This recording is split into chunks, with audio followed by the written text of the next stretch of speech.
जबलपुर में बरगी डैम की लहरों ने कुछ ही मिनटों में खुशियों को चीखों में बदल दिया।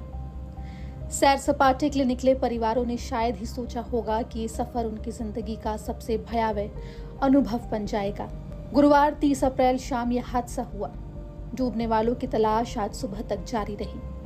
आज आखिरी लापता व्यक्ति का शव बरामद कर लिया गया है।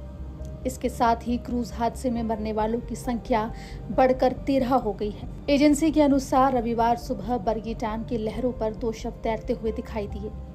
इनमें 5 साल का मासूम मयूरम और उसके चाचा कमराज शामिल थे। कमराज ऑर्डिनेंस फैक्ट्री में काम करते थे। पुलिस और बचाव दल ने दोनों शवों को बाहर निकाला।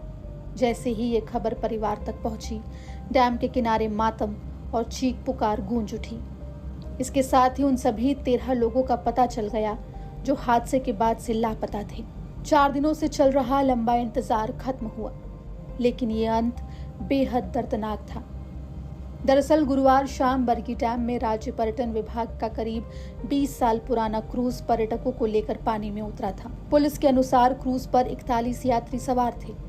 हालांकि सीसीटीवी फुटेज में 43 लोग सवार होते दिखाई दिए। यात्रियों के सवार होने के बाद शाम का मौसम अचानक से बदल गया। तेज हवाएं चलने लगी। देखते ही देखते तूफान ने डैम को अपनी चपेट में ले लिया। तेज लहरों और आंधी के बीच पुराना क्रूज संतुलन खो बैठा। कुछ ही पलों में वो पलट गया। जो लोग कुछ देर पहले हंसी मजाक कर रहे थे, वे अचानक जिंदगी बचाने के लिए संघर्ष करने लगे। क्रूज के पलटते ही डैम में चीख पुकार मच गई। कई यात्री लाइफ जैकेट के सहारे तैरते रहे, जबकि कई लोग तेज लहरों में बह गए। स्थानीय लोगों, पुलिस और प्रशासन ने तुरंत राहत कार्य शुरू किया। पूरे रेस्क्यू के दौरान बचाव दल ने 28 यात्रियों को बाहर निकाल लिया, लेकिन 13 लोग लापता हो गए। इसके बाद से ही बरगी डैम पर रेस्क्यू चल रहा था।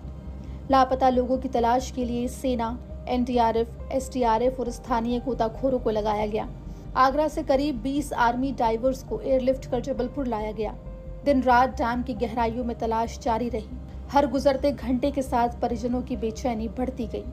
रविवार सुबह जब आखिरी 2 शव मिले, तब जाकर ये खोज अभियान समाप्त हुआ। सबसे मार्मिक दृश्य तब सामने आया जब 5 साल के मासूम मयूरम का शव बाहर निकाला गया। जो बच्चा कुछ दिन पहले तक घर में किलकारियां भर रहा था, उसकी निर्जीव देह देखकर आंखें नम हो गई। कामराज का परिवार भी गहरे सदमे में है।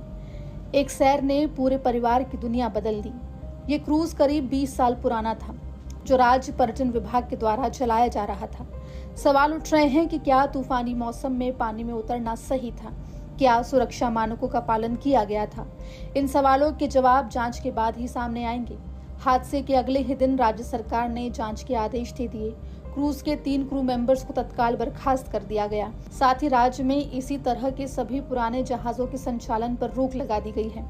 घटनास्थल के पास लगे सीसीटीवी फुटेज में 43 लोग क्रूज की ओर जाते दिखे, जबकि अब तक केवल 41 यात्रियों की पहचान हो पाई है।